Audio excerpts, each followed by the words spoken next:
से आप सभी का स्वागत है।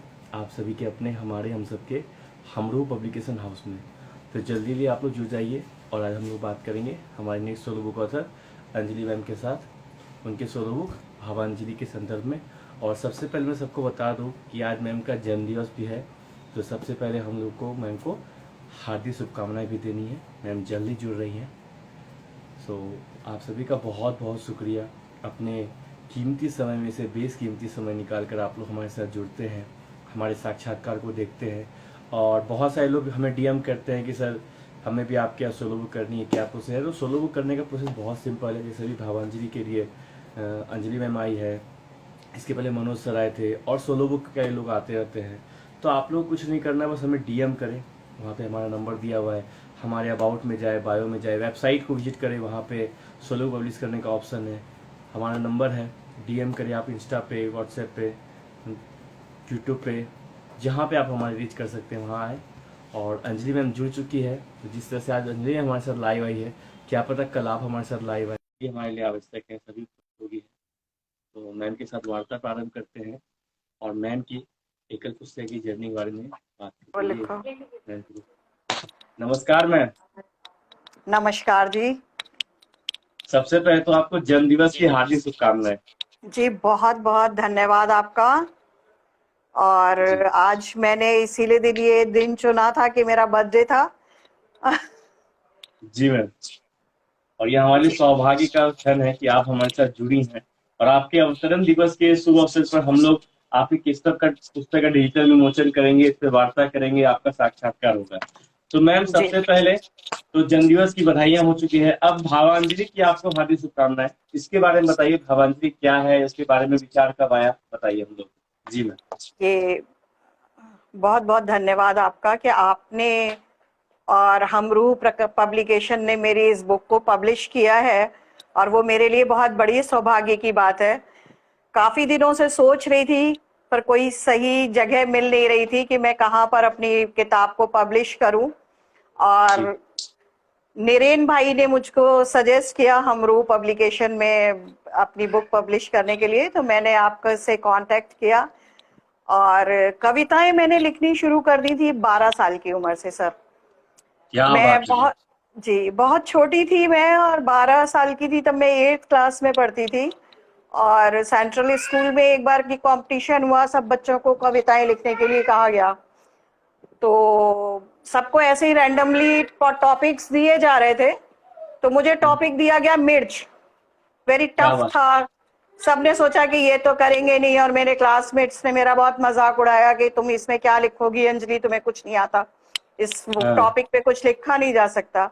पर यू राइट। बिलीव दैट मेरी जो पोएट्री थी, जब मैंने लिखी मिर्च होती बड़ी चटपटी करके, उस समय बचपन में जो समझ में आया जितना, तो उसको मेरे को सबसे ज्यादा अप्रिसिएशन मिला और उसको फर्स्ट प्राइज मिला।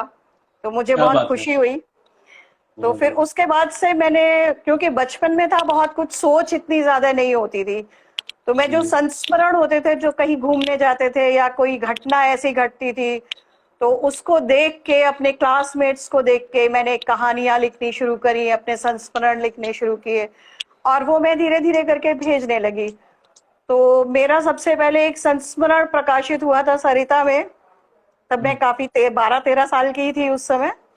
जी और उसके बाद फिर थोड़ा पढ़ाई में व्यस्त हो गए, और संस्मरण मेरा लिखना और आर्टिकल्स लिखना मेरा कभी खत्म नहीं हुआ। मैंने हमेशा से लिखती रहती थी, क्योंकि मैं समाज के प्रति अवेयर थी। और जब मैंने बीएससी करने के बाद पॉलिटिकल साइंस में एमए करने का निर्णय लिया, क्या बात। तो वो बिल्कुल ही डिफरेंट था। और पॉलिटिकल साइंस में जब एमए किया, तो मैंने समाज के बारे में बहुत कुछ जाना, बहुत कुछ समझने की कोशिश की कि पॉलिटिक्स किस तरीके की। पॉलिटिक्स को जानने के लिए हमें सबसे पहले समाज को देखना होता है। राइट। तो जब मैंने समाज में अवेयरनेस देखी, तो मेरा पहला आर्टिकल जो सहारा समाचार पत्र में छपा था, तो वो इस पे ही था, नारी समाज और राजनीति के ऊपर, जो 96 के आसपास वो छपा था उसमें। और जी मैम। उसके बाद मैंने काफी सारी कवि लिखे थे आर्टिकल्स, जैसे मूल कर्तव्यों से भटकती नारी। तो समाज के प्रति जो अवेयरनेस थी, उसको मैंने अपनी पहले तो आर्टिकल्स में ही लिखना शुरू किया और उसके बाद मैंने कविताएं लिखनी शुरू करी। जब मेरी पढ़ाई खत्म हो गई और बच्चों से मैं थोड़ा सा फ्री हुई, तो 96 के बाद से फिर मैंने पुनः बहुत लार्ज स्केल पे लिखना शुरू किया और मेरी कविताएं आप प्रकाशित होने लगी। और भावांजलि में मैंने अपनी जो मेनली जो मानव होता है उसके अंतर्मन के द्वंद्व को मैंने पढ़ने की कोशिश की है, अभिव्यक्त करने की कोशिश की है। मेरे कुछ साझा संकलन भी छपे हैं, लेकिन सोलो बुक पहली है मेरी ये, और इसके लिए मैं अभिसार सर आप सबका बहुत बहुत धन्यवाद करती हूँ। जो भावांजलि इसीलिए है, अंजलि मेरा नाम है और भावों की अभिव्यक्ति की है मैंने इसमें कहीं ना कहीं बहुत ज्यादा। तो अगर आप कहें तो मैं इसी पुस्तक में से एक कविता आप सबके सामने प्रस्तुत करूं। जी मैम, सुनाइए जरूर। और एक और आपको मैं बात बताना चाहती हूँ कि मैंने थोड़ी सी उर्दू भी सीखी है। क्या बात? मैंने 1 साल उर्दू सीखी और उसके बाद हालांकि लिखना तो भूल गई हूँ इतने समय के बाद, लेकिन हाँ उर्दू शब्दों का काफी प्रयोग करती हूँ अपनी कविताओं में। जी। और वैसे भी मैं आगरा को बिलोंग करती हूँ और उसके बाद लखनऊ में रही हूँ, तो यहाँ पे उर्दू काफी पसंद की जाती है। जी।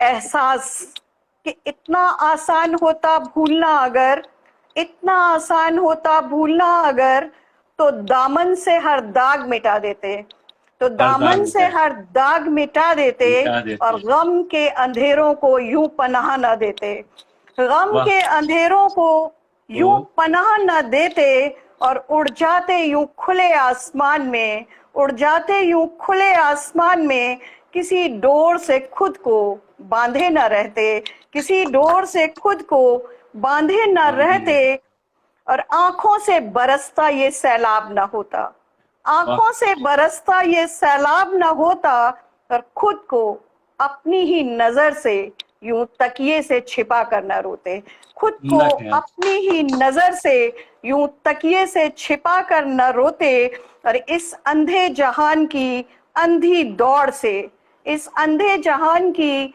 अंधी दौड़ से अलग हट कर निराली डगर पर अपने वजूद की पहचान बना रहे होते, अपने वजूद की पहचान बना रहे होते और कहीं दूर कोई मुख्तलिफ सी दुनिया से, कहीं दूर कोई मुख्तलिफ सी दुनिया से मुखातिब खुशियों के आगोश में बेसब्री से दौड़कर समा रहे होते, बेसब्री से दौड़कर समा रहे होते और भूलने की आदत जो होती मेरी, तो दुनिया का हर लुत्फ जी भर के उठा रहे होते, तो दुनिया का हर लुत्फ जी भर के उठा रहे होते। क्या बात है मैम, उम्दा ख्याल, उम्दा ख्याल।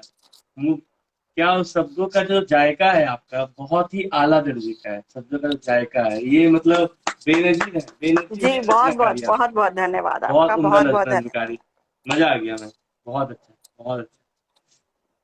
तो जैसा कि अभी आपने सिर्फ भावांजलि का परिचय दिया, उस पे आपने मेरी सारी लगभग जो प्रश्नावली होती है उसको एक समाहित करके किया था, बहुत अच्छा लगा।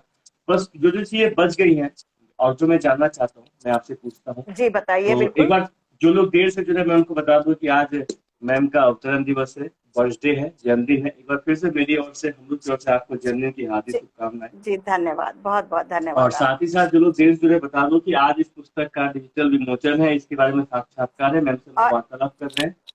जी, ये जो मुझे हमरू से मिला है बहुत प्यारा सा एक बैच है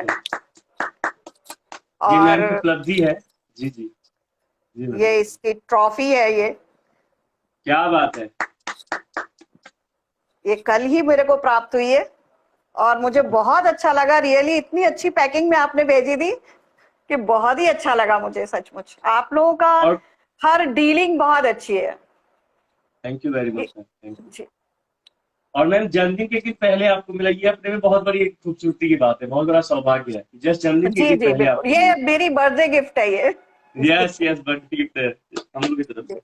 मैम तो मैं जानना चाहूंगा, जैसे आपने सारी चीजें बता दी कि भावांजलि में क्या है, आपने लिखना कब शुरू किया, और जो आपने बताया ये अपने में एक सीख है कि 8वीं कक्षा में पढ़ रही थी, 12-13 साल की आप थी, और आई थिंक जटिल बोलूं, यूनिक बोलूं, डिफिकल्ट बोलूं, आपको उस टॉपिक पे मिला था, मिर्च में लिखे मिला था। और आपने एक लाइन सुनाया, मुझे याद हुआ कि है मिर्च चटपटी सी, खाने के बाद लगती है अटपटी सी, तो ऐसे लाइन बन सकती थी, मतलब जो उसका जी जी टोन है। बट जी ये होता है ऑब्जर्वेशन, जो आपने किया अवेयरनेस ऑब्जर्वेशन, ये आपकी कीन ऑब्जर्वेशन को दर्शाता है कि आपने जो चीजों को अफसोस, चीजों को जो ऑब्जर्व करने का जरिए आपका जो सोच है, नजर है, वो बहुत उम्दा है। इसके लिए मैं आपको सलाम करता हूँ कि मिर्च जैसे शब्द पे कोई लिख दे और पहला पुरस्कार मिले, फर्स्ट प्राइज मिले, ये बहुत बड़ा गौरव का एक मौका होता है, अवसर होता है। और आप उस दर्जे की लेखिका है। मैम मुझे ये बताइए कि जैसे आपने लिखा है और आपने कहा कि 13 साल का आपका सरिता नाम की शायद पत्रिका थी, उसमें आपकी रचना प्रकाशित हुई थी। तो जो लोग बच्चे हैं, नवीन रचनाकार हैं, अभी उनके हैं, उनको आप अपने अनुभवों के अनुसार से क्या शिक्षा देना चाहेंगे, क्या संदेश देना चाहेंगे मैम, जो जी। लेखक बनना चाहते हैं? जी।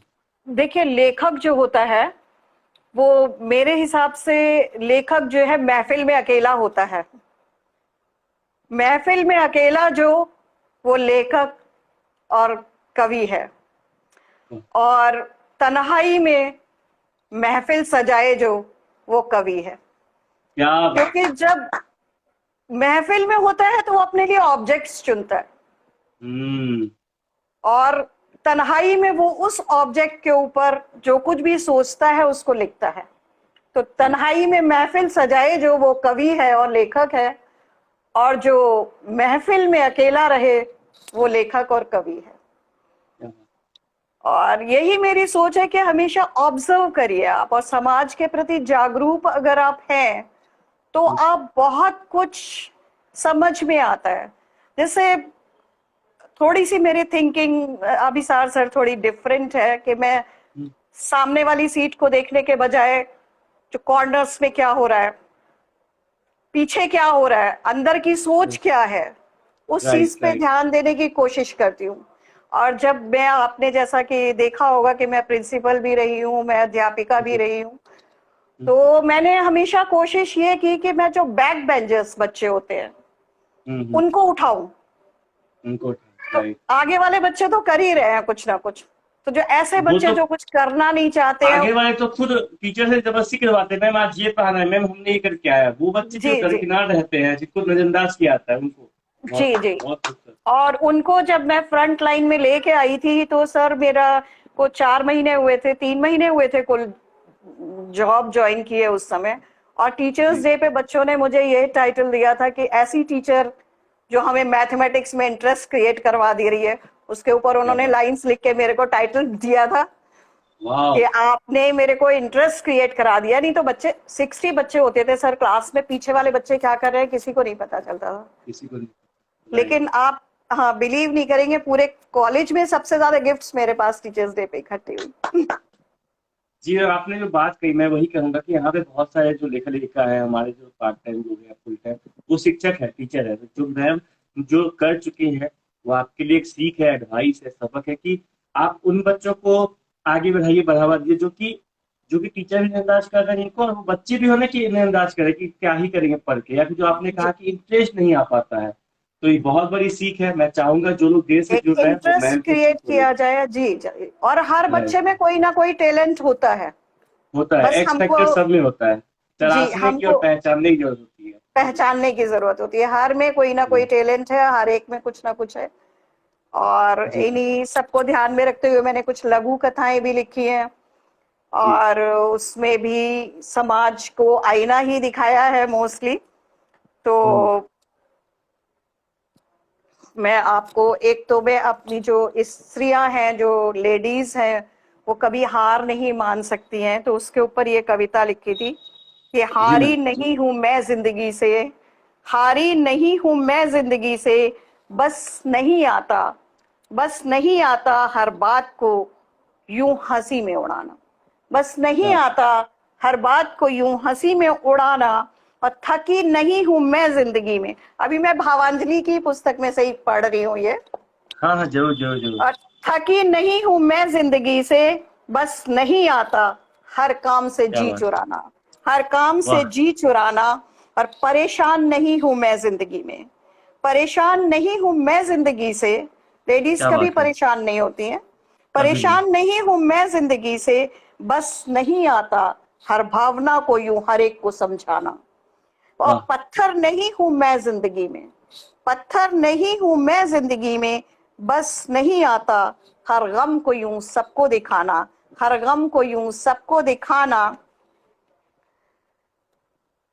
पर अकड़ी नहीं हूं मैं जिंदगी में, बस नहीं आता हर शाख को यूं हर पल झुकाना। अकड़ी नहीं हूं मैं जिंदगी में, बस क्या नहीं बात है। आता हर शाख को यूं हर पल झुकाना।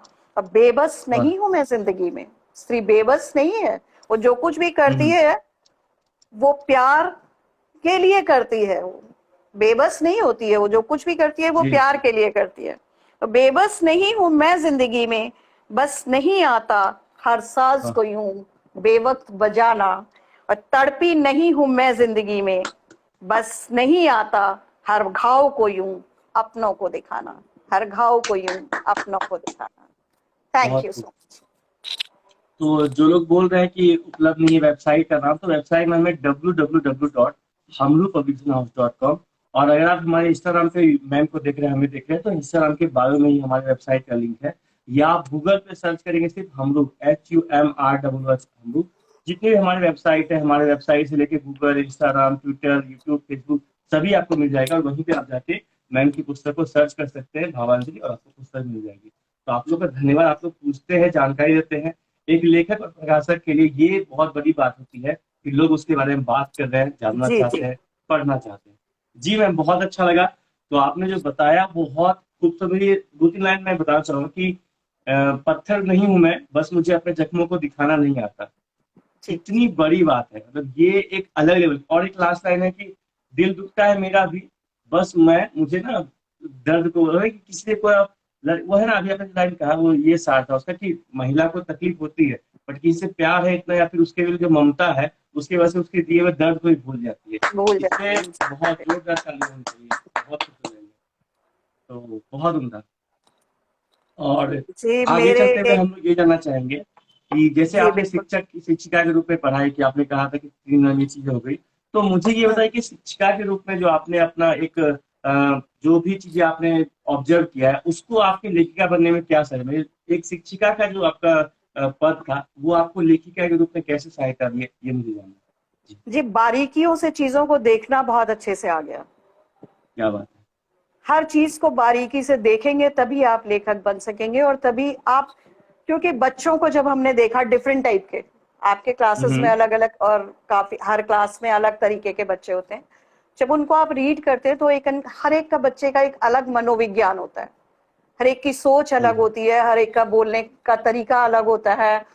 और वो सब चीजें कहीं ना कहीं इम्पैक्ट करती हैं समाज, क्योंकि कहानी, लेखक, कविताएं सब उसी जगह से आती हैं जब आप लोगों के मनोभाव को लिखेंगे, और वही दिल को छुएंगी जो चीजें आपके मन को छू रही हैं। और मन को तब छुएंगी जब हम हर व्यक्ति के मन के, अगर हमने एक कहानी ली है, अगर उसमें कुछ करेक्टर्स चार लिए हैं, तो उन चारों के मनोभाव अलग अलग होंगे और उनको अभिव्यक्त करना है हमको। तो नेचुरली जब हम अलग अलग लोगों को मिलते हैं, तो बच्चों के जरिए हम लोगों ने, उनके पेरेंट्स से भी मिलते थे, के बच्चों से भी मिलते थे, तो उनकी जो एक बोलने का ढंग होता था, या एक व्यवहार होता था, या एक चीज होती थी, उसको हम लोग अपने करेक्टर में ढाल सकते हैं। तो वो बहुत इम्पैक्ट डालता है कि जितने ज्यादा लोगों से आप मिलेंगे समाज में, उतनी ज्यादा आपके लेखन में इम्प्रूवमेंट आएगा और उसमें बहुत। वो तो आएगी। ये जो मैम ने बात की, इस पे मैं दो तीन बातें करना चाहूंगा। जो लोग अभी जुड़े हैं सुनिए, जो लोग बाद में जुड़ चुके हैं, कि जैसे लोगों को ये लगता है कि ऐसे अंजलि मैम की स्वरूप आई है, भावांजलि आई है, तो मैं लाइफ लेसन क्यों देखो यार, इससे मुझे क्या लाभ हुआ। सबसे पहले तो मैं वैसे सवाल पूछता हूँ क्योंकि मैम एक अभिव्यक्ति, इन्होंने अपना जीवन जिया है, इन्होंने हजारों व्यक्तियों से ये रूबरू हुई है, उनसे गुफ्तगू हुई, उनके साथ जीवन व्यतीत किया है। तो जैसे मैम ने भी बताया, ये कितनी बड़ी सीख है, क्योंकि ये लाइव वर्कशॉप है। आपको कैसे अपनी लघु कथाओं में या फिर नॉवेल्स में, उपन्यासों में कैसे आपको लिखना है, तो मैम ने पहले मैं बताता हूँ। तो जैसे मैम ने क्या होता है कि जैसे आपको एक कहानी, उसमें 4 किरदार है, तो सब अलग मानसिकता है कि आप कहीं से उठाते हैं, पहली बात। दूसरी बात जो मैम ने कहा कि मैंने गौर किया है, आप मुझे इस पे साथ दीजिए, कि एक जो लेखक होता है या कहानीकार, देखा है तो एक पिता या माता के समान होता है। वो 4 बच्चों को जन्म देता है, वो मतलब है भी या नहीं भी है, तो वो एक तरह से जन्म देता है, मतलब बिना माता पिता के एक तरह से जन्म देता है कि हाँ, ये राम है, इसका ये चरित्र है, ये सोहन इसका चरित्र है। तो बहुत बड़ी बात अभी आपने कही और सुन के मुझे बहुत अच्छा लगा। और ये आप जी, लोग की बहुत बहुत सीख है, तो मैं धन्यवाद। आपसे आग्रह करता हूँ सभी से, कृपया जुड़े। कोई भी लेखक लेकर आप उनको चाहे जाने या ना जाने, क्या पता कि उस अभिव्यक्ति से बात सुन के आपको ऐसा लगे कि नहीं, लेखक में जाना है। तो मैम बहुत अच्छा लग रहा है आपसे बात करके, बहुत ज्यादा अच्छा जी, लग रहा है सच में। बहुत बहुत और धन्यवाद आपका, और मुझे भी बहुत अच्छा लग रहा है क्योंकि फ्री होके हम लोग जिस तरीके से बात कर रहे हैं वो बहुत अच्छा लग रहा है अभी। जी जी मैम, वही है ना कि मुझे पता है कि हम आप जो जैसे कि है ना, ये पुस्तक एक आपकी पूरी अभिव्यक्ति का जीवन गाथा का एक भाग है, एक छटांश है, एक शतांश है, मतलब 100 पार्ट है। अभी आपके जीवन में बहुत सारी चीजें हैं, तो जितनी ज्यादा हम लोग होते हैं कि ज्ञान को एकदम एक एक बूंद निचोड़ सके या फिर अगर समाहित कर सके, तो जो हमारे सारे लोग हैं परिवार वाले, वो बहुत सीख मिलेंगे। तो मैम, जाने से पहले मैं जानना चाहूंगा कि आपकी आगामी क्या योजनाएं हैं, क्या चीजें आप सोच रहे फ्यूचर में, राइटिंग हो या फिर जो भी आप हमें बताना चाहें, कृपया साझा कीजिए हमारे साथ जी। जी, अभी मैंने जो ये अपनी पुस्तक भावांजलि लिखी है इसमें मनोभावों को अधिक महत्व दिया है, और जी, आगे जो मैं तैयारी कर रही हूँ उसमें पुष्पांजलि करके बुक निकालूंगी। अभी सार सर क्या बात आपके है, पास ही आएगी अनाउंसमेंट। वो। जी, जरूर जरूर। और उसमें मैंने देशभक्ति के और प्रकृति के ऊपर, और जो हमारी जिन चीजों से हम लोगों को कुछ शिक्षा मिली है उनको मैंने श्रद्धांजलि के तौर पर वो पुष्प अर्पित किए हैं। और उसमें सभी कुछ सामंजस्य मिलेगा आपको, देशभक्ति का भी मिलेगा, प्रकृति प्रेम का भी मिलेगा, और जो हमारे मौसम बदलते हैं उनका भी महत्व होता है, सबका अलग अलग, हर त्योहार का अलग महत्व होता है। उन जी सब के वर्णन, उन सब चीजों को मैंने, क्योंकि मेरे हिसाब से जो हमारी भारतीय संस्कृति है उसमें बहुत कुछ हम लोगों को जो चीजें सिखाई जाती हैं वो हमारे जीवन में कहीं ना कहीं इम्पैक्ट करती है। हर चीज का एक साइंटिफिक रीजन ही होता था। अगर हमें किसी पेड़ों की पूजा करने के लिए कहा जाता था तो या तो वो पेड़ हमको रात को ऑक्सीजन देते थे, उनमें रात में भी फोटोसिंथेसिस होती थी इसलिए वो रात में भी हमें ऑक्सीजन देते थे, या फिर वो ऐसे पौधे होते थे जो हमें औषधि के रूप में काम आते थे। तो ऐसे ही पौधों को, तुलसी की पूजा करो, बरगद की पूजा करो, नीम को ध्यान लगाओ जरूर। हर गांव में कंपलसरी होता था कि नीम का पेड़ जरूर होना चाहिए क्योंकि उससे आबो हवा शुद्ध होती है, और औषधि तो है ही, दातून भी पहले उसी से बनाते थे लोग। तो इस तरीके से हम अगर समाज में हर चीज देखते हैं, हम किसी ना किसी से कुछ ना कुछ सीखते ही हैं। चाहे हम चींटी को ले लें तो भी हम सीख रहे हैं कि चींटी से कठिन परिश्रम करना सीख रहे हैं, स्पाइडर से भी सीख रहे हैं, तो हम शेर से भी सीख रहे हैं कि शेर भी बिना मतलब किसी को नहीं मार रहा है। शेर भी तब मारेगा जब उसे भूख लगेगी, तो अननेसेसरीली किसी को तंग मत करो। राइट। तो ऐसे प्रकृति में हर चीज मिल जाती है, हर पेड़ मिल जाता है, हर चीजें मिल जाती है जो एक दूसरे के ऊपर निर्भर करती है। और वो निर्भरता तो है ही, हर चीज से हमें कोई ना कोई सीख मिलती है। मेरा मानना है कि प्रकृति में जो कुछ भी है उससे तो हम सीख ही रहे हैं, और जितने इंसान हैं उनसे भी अच्छा बुरा सब कुछ सीख रहे हैं। अगर हम चाहें तो किसी की अच्छी चीज को ग्रास्प करें, ये हमारे ऊपर डिपेंड करता है कि हम उसकी अच्छी चीजों को एक्सेप्ट करें, अपने अंदर लेके आए, उसको उतारें, और जो खराब चीज है उसको मत देखिए। बहुत। तो अच्छी जी मैम। अच्छी चीजों को देख के उसको करें तो हम एक आत्मविश्वास भी जगाने की इसमें कविताओं में कोशिश की है मैंने। तो उसमें भी अगर आप कहें तो मैं एक कुछ लाइनें जरूर सुना मैम, दूं। सुनेंगे, हम लोग सुनना चाहेंगे, सुनाइए प्लीज सुनाइए। मेरी जिंदगी मेरा वजूद है, तो हम्म, मैंने हर गम और खुशी को कुछ इस तरह से जिया, मैंने क्या बात। हर गम और खुशी को कुछ इस तरह से जिया कि ईश्वर भी न जान पाया क्या दिया था उसने मुझे, कि क्या बात ईश्वर भी न जान पाया कि क्या दिया था उसने मुझे। है। हर पल को बस उसकी मेहर जानकर अपना नसीब मान लिया, हर पल को बस उसकी मेहर जानकर अपना नसीब मान लिया। और जख्म कुछ ऐसे दिए तूने, जख्म कुछ ऐसे दिए तूने, रिश्ते रहे अश्वत्थामा के घावों से, रिश्ते रहे अश्वत्थामा के घावों से, जीवन पर्यंत आजीवन ताउम्र। चुभते हैं पुराने शूल से, चुभते हैं पुराने शूल से, सालते हैं दिल जलाते हैं।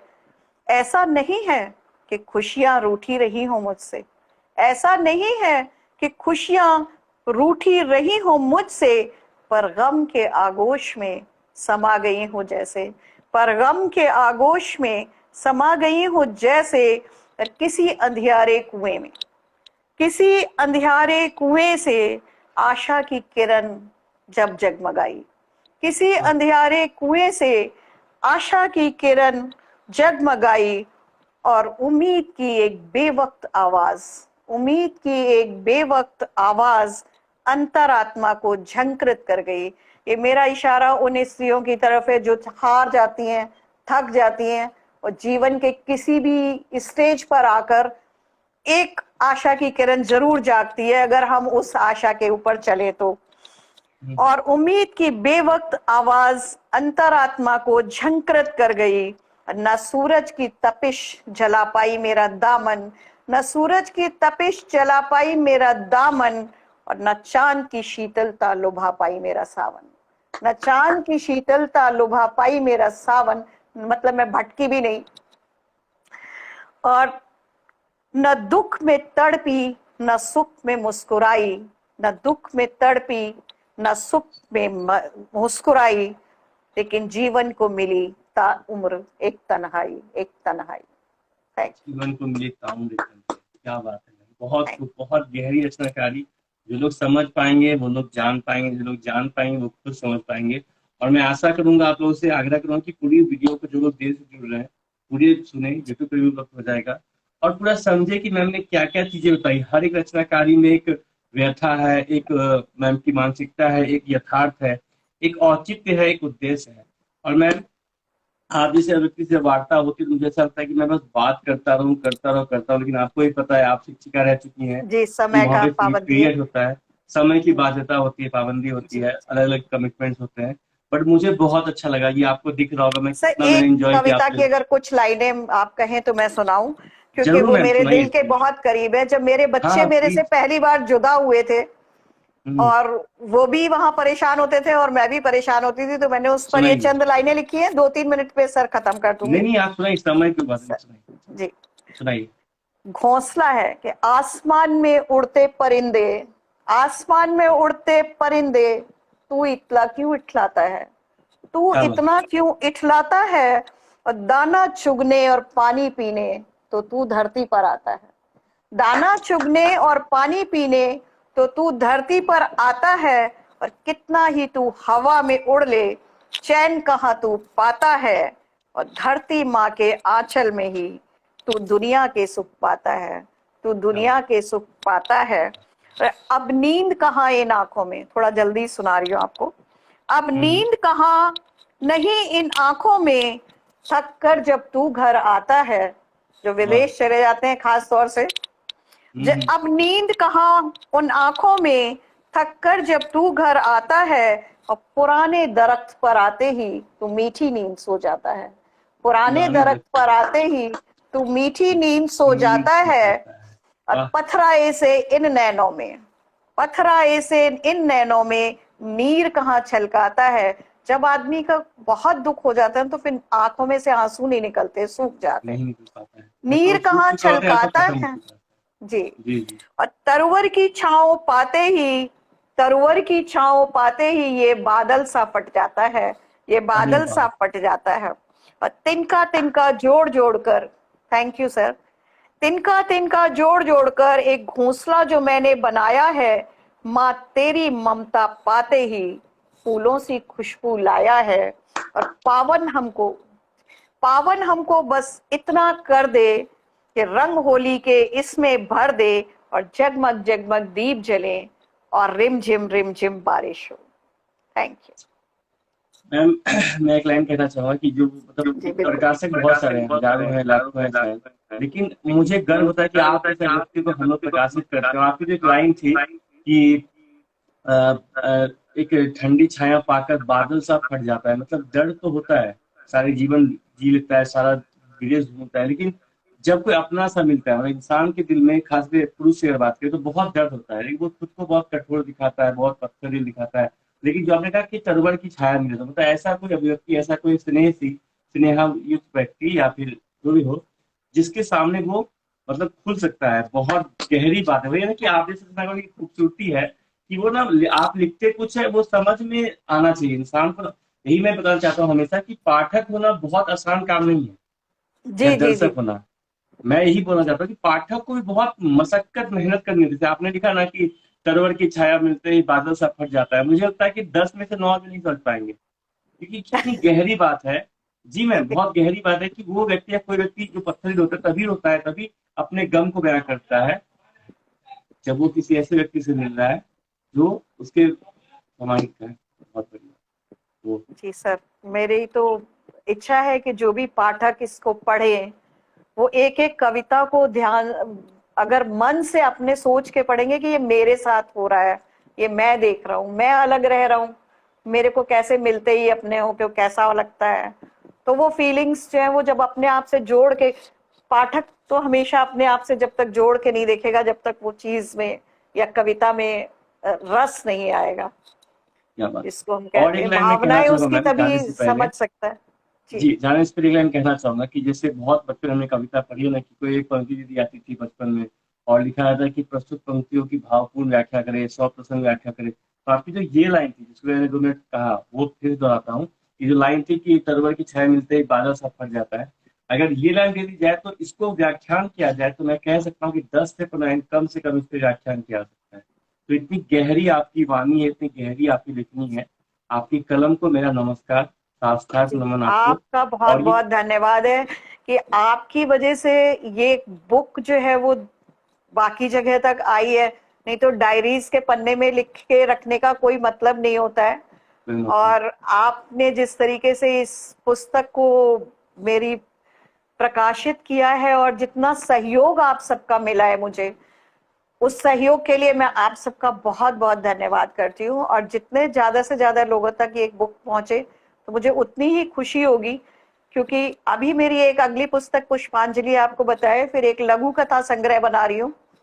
तो उसमें अभी जैसे ही कहानियां कंप्लीट होंगी वैसे ही आप वो भी करवाऊंगी। जी। तो एक माध्यम है बहुत अच्छा हमरूह पब्लिकेशन, जिसके जी थ्रू मैम। मैं अब मुझको अब और एनकरेजमेंट मिल रहा है कि हाँ मैं अब और बुक्स प्रिंट करवा सकती हूँ, मुझे अच्छा लगेगा तो ये चीजें करके। जी और जैसा आपने कहा दूसरी बुक, तो मुझे सर का नाम याद आ गया, तो नीरज चंदेवा सर, आपका बहुत बहुत धन्यवाद। आपने हमें अंजलि मैम जैसे धरोहर से परिचित कराया, और आप खुद एक धरोहर में हैं सर।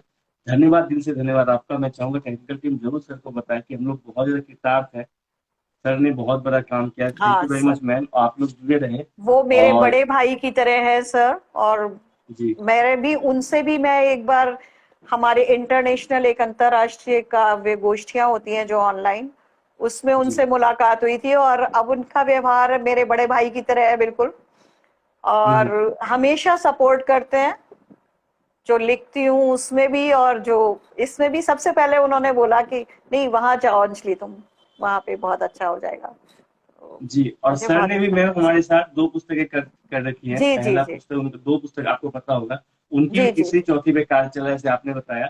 तो बहुत हाँ अच्छा लगता है कि ये जो संतुष्टि आप लोग के चेहरे पे, मुख पे प्रदर्शित होती है, कि जी आपने कहा कि बिल्कुल। पहली पुस्तक भावांजलि, पुष्पांजलि, लघु कथा, तो ये चीजें हैं कि हमने आपके साथ एक संबंध स्थापित किया है। और संबंध खासकर मेरी स्थापित। टीम ने, जैसे प्रशस्ति मैम है और जो टीम है, क्या जी होता बिल्कुल है ना कि बिल्कुल। एक प्रकाशक हर व्यक्ति से व्यक्तिगत रूप से वार्ता नहीं कर सकते। आज मैं मतलब आपने सोचा कितने कि हाँ आज अपने प्लान से ड्यूल्ड चीजें, अलग काम को रखा गया है।